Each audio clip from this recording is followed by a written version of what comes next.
Hello, I'm Karen Devine. And I'm John White, and we're here in the Panorama Park area of Cathedral City, a neighborhood that took the brunt of the storm. Taking a look at Sky 3, today Panorama Park looks like a typical valley community. 1 year ago, it was a very different scene. Neighborhoods clogged by muddy floodwaters, many homes heavily damaged as the storm continued its assault.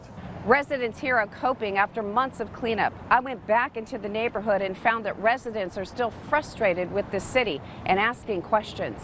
So the water, the mud was about this high, ravishing through the backyard for hours till about 6 a.m. in the morning. Cathedral City homeowner John Trad showing me how the water and mud rushed into his yard, completely destroying it. I was woken up at 12:15. Video from inside the house shows the terrifying moments the flooding began. His family moving upstairs away from danger. And here's about 15 minutes later to show you the devastation of how much mud came in. And that was just the beginning. As the sun came up, the reality of what was lost came to light. As a collector of cars, his cherished vehicles, some trapped in mud and floodwaters, damaging them both inside and out. All my cars, the ones that were most affected was out in front.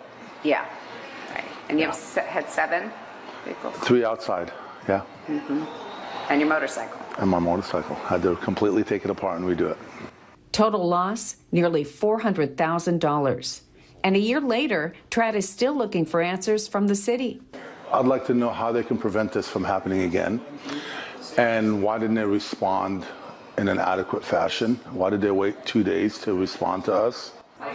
I took his questions directly to Cathedral City's Fire Chief, Michael Contreras, who told me he understands the frustrations felt by Trad and others, but there were some life and death emergencies they had to attend to first. We immediately had 7 cars that were trapped on Dade Palm. Some people may not know we had a train derailment, a board and care home that had 14 residents trapped in the board and care. And that really became our focus. Do you feel like you did everything you could to get to the people in the Panorama neighborhood on a timely manner? I can tell you that we did everything we can and everything we could in that moment with the resources we had at that date and that time.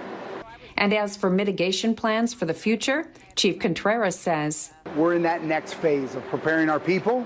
So while they were very well trained, our city council, our city manager has added the resources to even do more training. Despite the year of mental, physical, and financial frustrations, Trad says one good thing came out of it. Got to meet neighbors that I never knew before, and we became like a family, and just a lot of support. That was really probably the best thing out of the whole transition that occurred with us.